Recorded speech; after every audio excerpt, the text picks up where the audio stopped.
Welcome. Before we dive into this beautiful story, please kindly subscribe, share your thoughts in the comment section, and generously hit the like button. It helps bring more stories to you. Every Friday night, the heart of Adedeji City pulsed in vibrant, synchronized beats. Music from multiple clubs mingled with traffic horns, while the upscale restaurant named the Majestic stood at its center, shining as a beacon of opulence. People arrived in sleek cars, stepping out with practiced grace, their self-importance elevated by every flash of a camera. Tonight, the Majestic was fully booked, every table filled with the city's elite, from social media influencers capturing every moment for their followers to business moguls quietly negotiating deals beneath the soft glow of expensive chandeliers. The perfume of wealth lingered in the air, competing with the aroma of grilled fish seasoned with exotic spices. Waiters glided between tables, weaving around chairs as though choreographed. Soft, foreign music, the kind that made people feel cultured, drifted among them, and the tinkling of wine glasses added an almost magical note. In one corner, a table burst into laughter over a joke about high-end fashion. Another table debated the best vacation spots in distant continents. Amid this shimmering elegance, hardly anyone noticed the door at first. It opened with a small creak, an unnoticed detail in a room of boisterous conversation. But then a hush spread, one table at a time as heads turned. A man walked in, torn shirt, dusty feet, and a giant sack slung over his back, as if he were dragging all the burdens of life behind him. His eyes held a strange mix of resolve and wounded pride. Something about him demanded attention, even though he was covered in grime. In that one tense moment, it felt like the entire restaurant had paused, collectively holding its breath. Phones rose discreetly, capturing the bizarre scene for social media. Disbelief flickered on every face, but no one spoke, as if they were all waiting to see what this stranger would do next. Silence gave way to uneasy murmurs as patrons exchanged disbelieving glances. A man in a neatly pressed suit leaned toward his companion, whispering that security should handle the situation. A woman in an elegant gown rolled her eyes, certain this would become some viral video. Homeless man crashes fine dining. The restaurant's manager, a stocky fellow with a carefully groomed mustache, cleared his throat and adjusted his tie.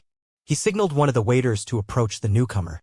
But before that waiter could even take a step, the man with the sack spoke in a voice that cut through the tension like a knife. "Get off my property," he said, each word dropping with a weight of finality. For a second, everyone froze, then almost immediately erupted into mocking laughter. Some pressed the record button on their phones, capturing the moment for instant uploads. Others looked on with bemusement as though watching a street performance they didn't pay for. Comments flew. "He's out of his mind," said one diner. Another joked, "Maybe he thinks he's a king." Yet, amid the ridicule, there was something in the man's eyes that suggested he believed every syllable he'd uttered. He walked slowly to a nearby wall, ignoring the circle of stairs. Placing one grimy hand against the smooth surface, he tapped it gently and repeated, "I said, get off my property." Nobody knew what to say now. The more he repeated it, the more people's laughter felt forced, uncertain. His fingers traced the outlines of the bricks as though they carried memories only he could decipher. Then came the statement that silenced even the last few giggles. "This brick," he declared, voice trembling with emotion, "I laid it when none of you were born." A chill ran through the room, and suddenly the high-pitched laughter faded. It was as if, for a moment, the Majestic shifted into another realm, torn between disbelief and a darker suspicion that this strange man might actually be telling the truth. At that point, the manager decided to intervene. He marched up to the ragged figure, puffing out his chest in a show of authority. "Look here," he said in a clipped tone, "we don't want trouble. Leave, or we'll have the authorities deal with you." The beggar simply looked back, his face unreadable. He clutched the top of his sack, not as if he planned to swing it at anyone, but more like he was holding onto a lifeline. A few diners edged closer to see what he would do next, curiosity winning over caution. Their phones stayed up, ready to catch the next big moment, viral potential shining in their eyes. Yet, instead of exploding into a confrontation, the man's voice took on a chilling calm. "Authorities," he repeated. "When the true thief sits at a corner office counting money that is mine?" A ripple of confusion swept through the room. The manager lost his composure for a second, unsure how to respond. "You're talking nonsense," he snapped. "We have no idea what you're babbling about." But the man shook his head slowly, and an indescribable sadness clouded his gaze. He turned around, scanning the elegantly lit space. The gold and marble details, the plush chairs, the panoramic murals on the walls, every aspect seemed designed to flaunt wealth. Yet, under the beggar's scrutiny, the restaurant felt momentarily stripped of its grandeur. "I remember every inch of this place," he finally said. "I designed it. I built it. My sweat is in these walls. My dreams are in these lights." His words hung in the air, heavy and surreal. No one quite knew how to respond except with quiet disbelief. Some started whispering that he might be mentally ill, conjuring fantasies. Others stared, half convinced there could be more to the story. And through it all, the man with the sack did not back down. He stood, resolute, like a grim reminder that the reality of one's life can sometimes be far stranger than any illusion created within these four walls of refinement. In the flickering glow from the overhead lights, a memory seemed to spark in the man's tired eyes. He began speaking, and the hush that fell over the majestic was so profound that even the distant hum of traffic outside seemed to vanish. "I once stood right here," he said, kneeling and touching the tiled floor with a trembling hand. "Back then, the ground was just bare dirt. I was still young, my face smooth, my spirit full of ambition." An uneasy fascination crept over the diners. They looked at each other, unsure whether to continue filming or put their phones away out of some unexpected empathy. But they couldn't look away from him. His voice trembled with the power of a man recalling a past so real it could tear open scars. The manager tried to cut him off, muttering something about needing to keep the environment comfortable for paying customers. Yet, the beggar's voice rose, this time with a tone of authority that belied his ragged appearance. "Let me speak," he commanded. "For too long, I've been silent." Against his will, the manager stepped back, clearly rattled by the force in the beggar's eyes. The man continued, painting a vivid picture of a time when the land was nothing but an empty lot at the edge of an emerging city. "I took a loan," he said, speaking slowly, as though each word carried a piece of his soul. "I poured my life savings into this dream. I found an investor, a friend, or so I thought, who promised to help turn this dusty patch of earth into something extraordinary. We drew up plans. We hired masons. We worked under the scorching sun, day after day, brick by brick. I saw each beam go up, each layer of cement. I cherished every inch of this land, because it was my future, my legacy." Here, his voice cracked, and a strained emotion took over. But dreams can be stolen in the blink of an eye. And trust can be nothing more than an illusion. The room felt charged with tension, each diner uniquely captivated by the unfolding story. The elegantly dressed patrons who had laughed moments ago now looked uneasy, as if confronted by a shadow of guilt they couldn't quite identify. Perhaps they were recalling their own mistakes or betrayals, or maybe they were simply caught in the raw emotion of the moment. One diner, a social media celebrity known for her sharp wit, gingerly lowered her phone. A flicker of empathy crossed her eyes, something that would have seemed impossible just minutes earlier. The manager cleared his throat again, as though searching for a polite way to dismiss this entire spectacle. Yet, it was as if the beggar's story had cast a spell on the crowd. No one was ready to let the moment go. They waited, hungry not for the plated dishes but for the next piece of this man's tragic puzzle. When the building was finally complete, the man continued, papers were signed.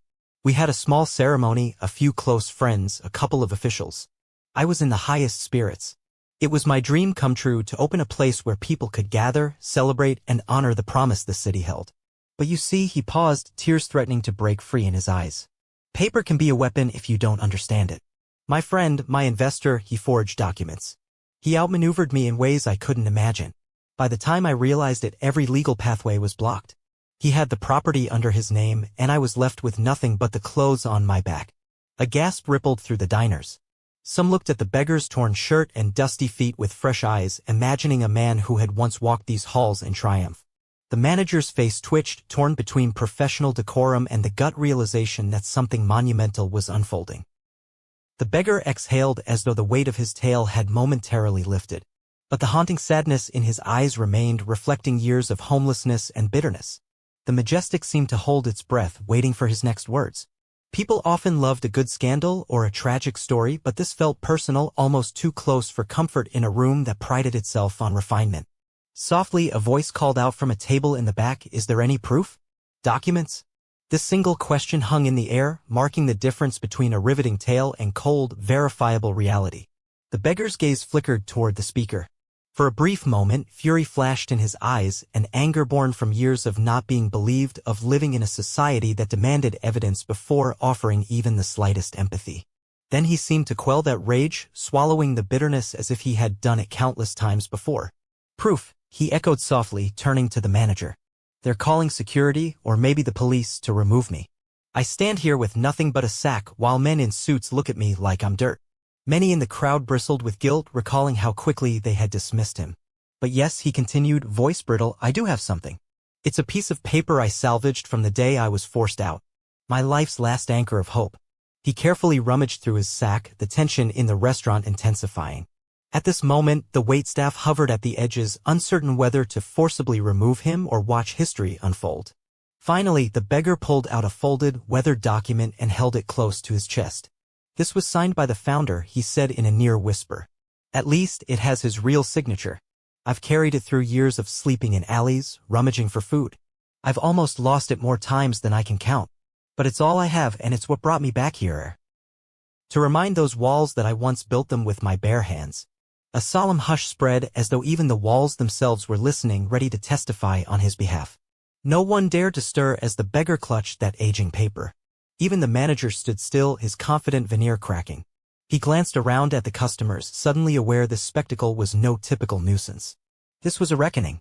Quietly, the beggar set the document on a table with trembling fingers. A waiter attempted to approach but backed off when the beggar looked directly into his eyes. There was no aggression, just a profound sense of weary dignity. The diners now gathered, forming a wide semicircle around the table. They wanted to see, to verify, to quell the swirl of sympathy, shock, and lingering doubt. Several mobile phones were angled toward the paper, capturing every second of the surreal moment. The manager, swallowing his fear, forced himself to step forward. He leaned in, expecting to see some nonsense that would confirm this was just the ranting of a delusional man. Instead, his eyes slowly widened. The paper, though tattered and stained, bore official seals and signatures. From across the room, people whispered about forged documents, uncertain if it was truly legitimate.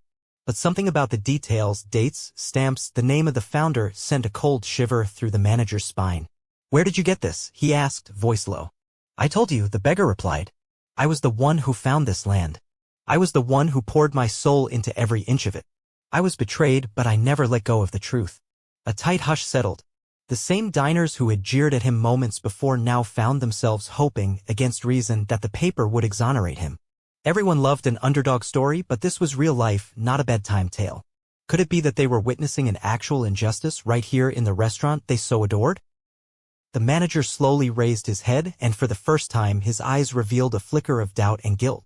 Perhaps he, too, sensed that this wild claim wasn't just an invention. Perhaps, in the ragged man's weathered gaze, he saw a reflection of a painful, buried reality.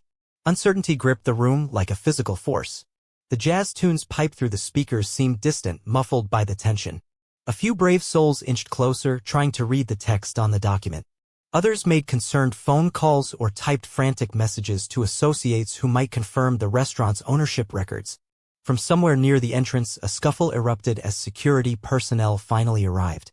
They were eager to remove the cause of this disturbance. The manager, sensing the powder keg about to explode, raised a hand to halt them. "Wait," he commanded, voice cracking with mounting unease. The beggar watched the uniformed guards and exhaled a heavy breath. "If I leave now," he said, "I'll return every single day until the truth breaks wide open. Throw me out, arrest me, do as you please. But this building, these bricks, they remember my name, even if none of you do." One guard took a step forward, uncertain whether to follow his orders or heed the manager's hesitation. Murmurs spread among the diners, a blend of sympathy, discomfort, and morbid curiosity. A tall, bespectacled man in a fine linen shirt spoke up, "Shouldn't we at least verify his claims? If he's telling the truth, we owe him a hearing." Another woman, her diamond necklace catching the low light, nodded vigorously. She looked torn between her desire to maintain the restaurant's pristine atmosphere and her moral obligation to see justice served. The manager's face paled, battling a swirl of conflicting interests, reputation, legalities, and the raw spectacle unraveling before him. No establishment wanted a public scandal. But ignoring something like this could be even worse. Meanwhile, the beggar shifted on his feet. He seemed exhausted, like a warrior at the end of a brutal campaign. Yet his eyes glowed with a stubborn, unwavering resolve. He had suffered too long to back down now. Turning to the crowd, he uttered softly, "All I ask is that you hear me just once before you decide who truly belongs here." It was at that exact moment that an elderly woman's voice wavered through the tension. "Let him speak," she said, stepping gingerly from behind a cluster of astonished diners. Her hair was silver, her frame frail. She wore a gown that must have been elegant once, but time had worn it thin. Leaning on a polished cane, she shuffled toward the beggar, eyes half closed as if she relied more on memory than sight. The crowd parted to let her through. A hush swept over them, not just because of her age, but because there was something regal in her bearing, like a matriarch whose word demanded respect. Reaching the beggar, she paused, inhaling as though she recognized a scent from a distant past. Then, gently placing her palm on his shoulder, she whispered, "Obina? Is that you?" The beggar's breath caught, and he seemed momentarily lost. Even some onlookers recognized the name. It was revered in certain social circles, rumored to belong to a visionary who had vanished under mysterious circumstances years ago. As the old woman spoke, the entire room leaned in, hungry for a thread that would tie all these chaotic events together. "You helped my son once," she continued, her voice trembling with a lifetime of memories. "He said you were his savior, a man who risked everything to make his dream a reality. I never believed you'd just disappear." A soft chorus of gasps rippled through the bystanders. Phones tilted in for a clearer shot. Even the manager, so fixated on dismissing this ragged figure, now found himself paralyzed by an unfolding truth he had never anticipated. The old woman's voice grew clearer. "They told me lies. They said you ran off, that you were a fraud. But I knew in my bones there was more to the story." She reached for his hand, tears glistening in her aging eyes. "Obina, I am so sorry for what happened." In that instant, the beggar's defenses cracked, and tears he had stubbornly held at bay broke free. For a fleeting moment, he was no longer just a dirty wanderer clinging to old papers. He was a human being, reclaiming a name that had been stolen from him as surely as the building itself. The news spread quickly, as though the restaurant's very walls carried the words. Diners whispered among themselves, some remembering distant rumors, a brilliant entrepreneur named Obina who had laid the foundation for a grand establishment but vanished under suspicious circumstances. Staff who had long worked there began to recall references to an original visionary overshadowed by the figure who'd officially registered the property. A sense of vindication swelled within the beggar, no, Obina, as he stood, tears shining on his cheeks. The old woman's recognition felt like a balm on old wounds. She patted his hand softly, her voice trembling with remorse. "They locked me away in confusion too, child. Told me everything was handled. But I knew better." At these words, the manager's composure cracked further. His eyes darted to a side entrance that led to the private offices. Whether he was worried about his boss, the real owner, or the legal implications, it was hard to say. But fear was evident in the way his hand shook. Some of the more outspoken diners demanded clarity, calling for a deeper investigation. One insisted on alerting the local authorities not to remove Obina but to probe the alleged fraud. Another claimed she had connections to a prominent lawyer who could help. The energy shifted from skepticism to righteous fury as people who had once mocked him now felt a collective anger toward those who had robbed him of his life's work. Obina lowered his head, overwhelmed by the sudden rush of support. He remembered the lonely nights in alleyways where no one wanted to hear him. Now, in the heart of the glamorous restaurant he had built, people were finally listening. The old woman squeezed his hand, whispering, "You don't have to fight alone anymore." Oblivious to the expensive ambience and the eyes upon them, Obina's heart pounded with a mixture of relief and pain. For years, he had dreamed about this very confrontation. Now that it was unfolding, he felt both liberated and terrified of what might come next. A cautious silence lingered, broken only by the old woman's voice as she asked a waiter for a chair. With reverence, the waiter fetched the most comfortable seat available, one usually reserved for VIP guests. She sank into it, still holding Obina's hand as if she feared he might vanish again if she let go. Those who had ridiculed him earlier hung back, some ashamed, some merely shocked. In many eyes, sorrow and empathy replaced scorn. The manager took a step closer, clearing his throat. "Madam," he said gently, addressing the old woman. "With due respect, can you confirm what exactly happened in the past?" His voice wavered, hinting at a man cornered by truths he could no longer dismiss. The old woman paused, her aged eyes scanning the room as though searching for the right words. "My son was the founder," she began. "He was the one who partnered with Obina to build this place. Before it became the Majestic, it was just an idea born from an honest dream. But greed, oh, greed found a way in." Her words sliced through the tension, painting a portrait of grand ambition tainted by betrayal. She described how her son had trusted a friend to manage finances and formalities. How this friend, in secret, siphoned money and tampered with legal documents. How one day Obina, who had invested everything, was conveniently cut out of the picture, with blame cast upon him for any irregularities. By the time the truth might have surfaced, Obina had vanished under a cloud of scandal. "I tried to speak up," the old woman went on, her voice quaking with regret.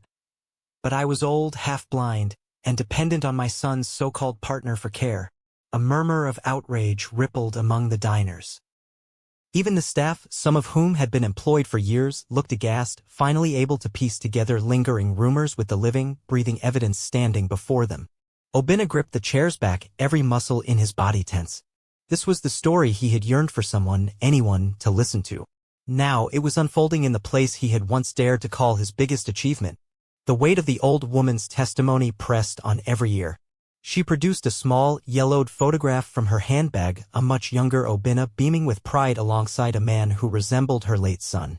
The building behind them was still under construction, bricks and scaffolding framing the background. The faded edges of the photo told of years of neglect, but it was enough to confirm identities once in doubt. Gasps rippled through the crowd as the photograph passed from hand to hand. In an era where visual evidence could go viral in seconds, here was tangible proof that Obina had been integral to the Majestic's inception. Everyone marveled that this piece of the puzzle had stayed hidden for so long. Some diners discreetly filmed it all, their once mocking cameras now serving as instruments of justice, capturing every revelation. Others simply stood in awe, grappling with the moral questions swirling in their heads. How had this injustice festered for years without anyone noticing or caring enough to intervene? The manager's face was a canvas of panic. He now realized that this was no ordinary disturbance. It wasn't a mere homeless man crashing a glamorous dinner scene. This was a bombshell that threatened to upend everything the Majestic stood for. Some staff members started whispering about the current legal owner, speculating he might be on his way or possibly trying to suppress the chaos from a distance. But the old woman's presence complicated that plan. Her voice and evidence possessed more credibility than any forged document. In the midst of this unfolding drama, Obina suddenly felt something akin to relief. For too long, he had been adrift, carrying burdensome memories and half-shredded documents, locked in a cycle of desperation. The existence of that photograph, the old woman's unwavering recollections, and the hush of realization settling on the room, these were small rays of hope piercing through the darkness of his long exile. He caught the old woman's gaze, nodded in silent gratitude, and felt the faint flicker of a new beginning rising in his weary heart. Just as anticipation reached its peak, there was a commotion at the entrance. A tall man in a sleek, expensive suit arrived, flanked by two stern-faced individuals who looked like personal security. A ripple of recognition spread through the staff. "That's Mr. Cole," someone muttered, the name carrying weight. He was rumored to be the man behind the restaurant's current operations, a silent puppet master who rarely appeared in public. Gasps fluttered through the diners, who sensed they were about to witness a clash of titans, an aggrieved visionary on one side, an influential magnate on the other. Mr. Cole's gaze swept the room, quickly taking in Obina, the old woman, and the palpable tension. In an instant, his face hardened. "What is the meaning of this?" he demanded, eyes flicking from the manager to the crowd. The manager, looking visibly shaken, cleared his throat but said nothing, seemingly unsure how to handle the confrontation. Sensing the precariousness of the situation, one bold diner stepped forward. "Sir, we have reason to believe this gentleman," he gestured to Obina, "is the rightful co-founder of this establishment, defrauded out of his share years ago." Mr. Cole's lips twitched, a flicker of disdain crossing his features. "Nonsense," he barked. "This man is a vagabond who's trespassing on private property.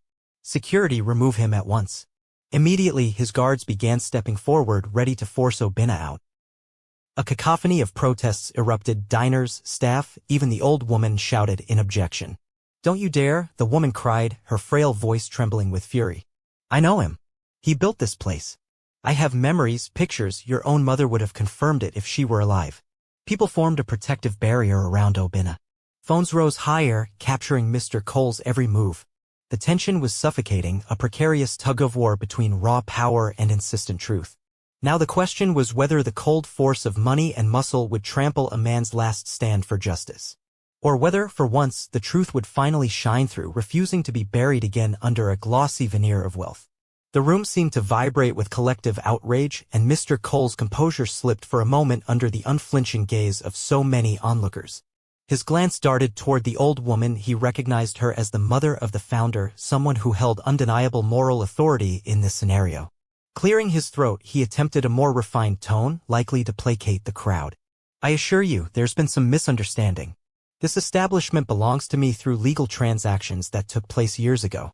Whatever documents he claims to have are outdated or invalid.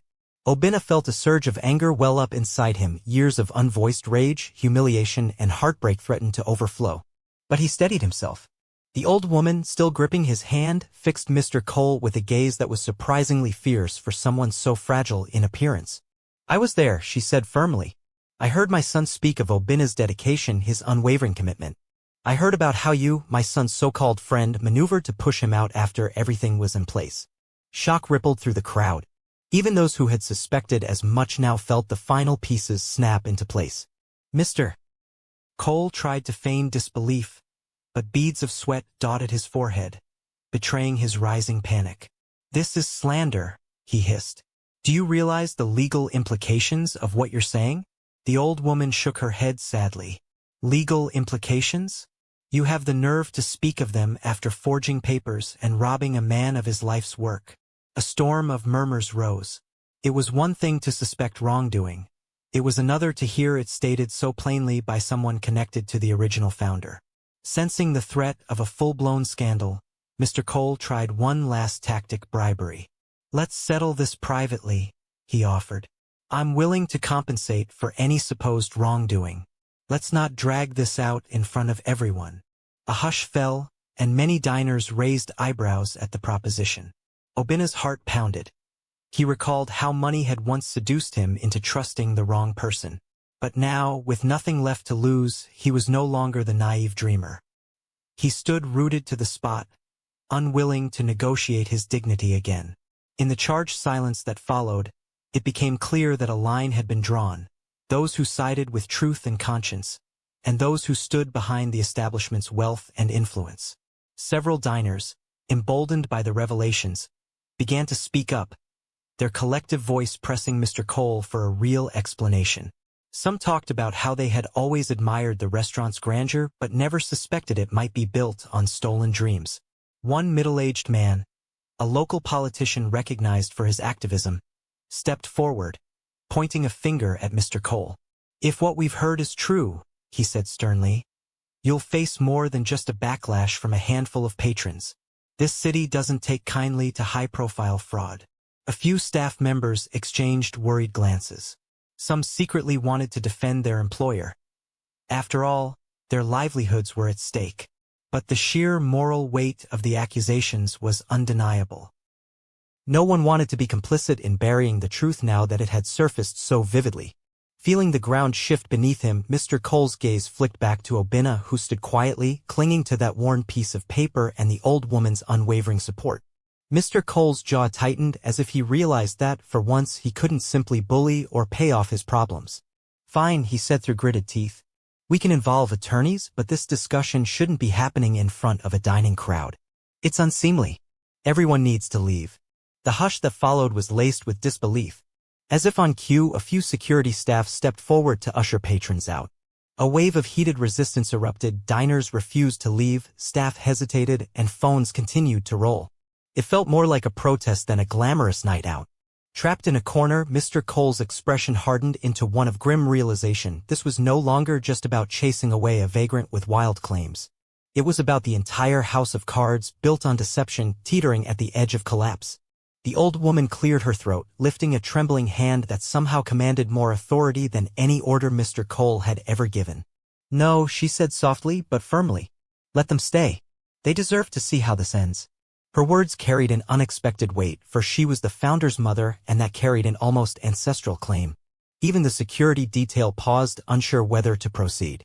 A tense standoff ensued, the plush interiors of the majestic feeling more like a battleground for ethical truth. In the midst of this, Obina breathed hard, each inhale a fight against the swirl of adrenaline and emotion coursing through him. Despite his earlier resolve, he felt vulnerable. Years of being silenced, manipulated, and abandoned had taken their toll. Yet, here he stood, no longer alone, no longer drowned out by wealthy men with forged documents. I shifted to the manager who had been pivotal in orchestrating Obina's removal earlier. Now he looked completely at a loss. Torn between his loyalty to Mr. Cole and the glaring truth that threatened to explode into a scandal, he finally lifted his gaze to meet Obina's. "I'm sorry," he said, voice hushed. "I didn't know. I just never questioned." Obina gave a small nod, though his features remained carved in tension. Somewhere in his heart, he had made peace with the fact that many were simply instruments in a grander scheme of deception. A partial admission, a flicker of regret, was a step toward unraveling that deceit. Just then, the old woman produced another surprise, a crumpled letter from the same handbag that had held the photograph. "My son wrote this in his final days," she whispered, tears gathering in her eyes. "Before he passed, he asked me to find Obina to set things right if the truth ever came to light." With trembling fingers, she handed the letter to the manager. Those who stood close enough caught glimpses of heartfelt apologies and pleas for forgiveness. It was a dying man's confession, an admission of wrongs orchestrated by someone he trusted. A hush of reverence spread through the room. Whether one believed in justice or not, no one could deny the power of a dying wish begging to right a betrayal as deep as this. The manager read the letter aloud, voice shaking. Each phrase felt like a confession from beyond the grave, words detailing regret for allowing greed to corrupt a dream and heartbreak over letting Obina bear the blame for so long. The letter named names, referencing how Mr. Cole had systematically sealed off Obina's rights, taking advantage of every legal loophole. Gasps escaped the listeners at each new revelation, as if they were pieces of a puzzle now falling into place. Mr. Cole's face blanched. He looked around, realizing that if he didn't act, the tide of public opinion would not just sink his reputation, but possibly lead to criminal charges. He opened his mouth, perhaps to protest, but no words came. The weight of the founder's final confession pinned him in place. As the manager's voice wavered over the last lines, a poignant silence followed. Even the security team, uncertain what orders to follow, stood frozen like statues. Patrons who had come for an evening of fine dining were now eyewitnesses to a momentous turning point in Obina's life and in the restaurant's own twisted legacy. With tears trickling down her weathered cheeks, the old woman turned to Obina. "You saved my son's dream once," she said softly. "You can save it again if you still want to." Obina was speechless, struggling to find words that matched the chaos of emotions flooding his mind. For so long, he had been branded a thief, a failure, a wanderer. Now, the truth he'd carried alone was finally recognized. "I just want what's right," he managed, his voice heavy with exhaustion. "I don't need revenge. I just want my name and my work to count for something." Observing how the diners, staff, and even the security personnel looked at him, no longer as a beggar but as a rightful creator, his heart trembled with cautious hope. But the question remained, would Mr. Cole relinquish his iron grip on this empire of deceit, or would he fight to maintain control, risking the wrath of a public that was no longer ignorant? As if summoned by fate itself, a woman in formal attire strode into the restaurant at that exact moment. She carried a briefcase and wore an expression of startled composure at the scene before her. "Excuse me," she said, clearing her throat. "My name is Ms. Adwoa. I'm the legal representative for the founder's estate." Her words sent a jolt through the crowd. She approached the center of the room, quickly taking stock of the letter, the document Obina held, and the old woman by his side. "I received a call," Ms. Adwoa explained. "Something about Mr. Cole possibly engaging in fraud. I'm here to verify the claims." In hushed amazement, diners and staff parted to let her through. Ms. Adwoa wasted no time reviewing the documents on the table. She examined the battered pages, cross-checked signatures and seals, and even read through the founder's letter with solemn intent. All around her, people waited with bated breath. When she finally looked up, there was no mistaking the gravity in her eyes. "The paper you hold, Obina, is a legal deed of ownership from the restaurant's earliest days," she declared. "It appears legitimate, and the founder's final letter corroborates your story. By these accounts, you have a rightful claim." A murmur of awe and relief spread through the room. Everyone turned to Mr. Cole, who looked as though he'd seen a ghost. "However," Ms. Adwoa continued, her voice firmer now, "we need a thorough audit. If you've been wrongfully deprived of your stake in this property, the law mandates rectification. In simple terms, Obinna is entitled to either joint ownership or full restitution, depending on the extent of the fraud. Silence fell like a judge's gavel, final and uncompromising. Some diners actually cheered softly, moved by the sheer scale of justice unfolding before them. The old woman wiped her eyes, whispering, "I told him we would see this day." Obinna, trembling with disbelief, clutched the tattered deed in his hand. After years of wandering, after countless nights without hope, that small piece of paper felt like a key, an unyielding door to a future he thought had been stolen forever. Mr. Cole's security detail exchanged uncertain glances. Their boss looked suddenly diminished, cornered by evidence he couldn't suppress.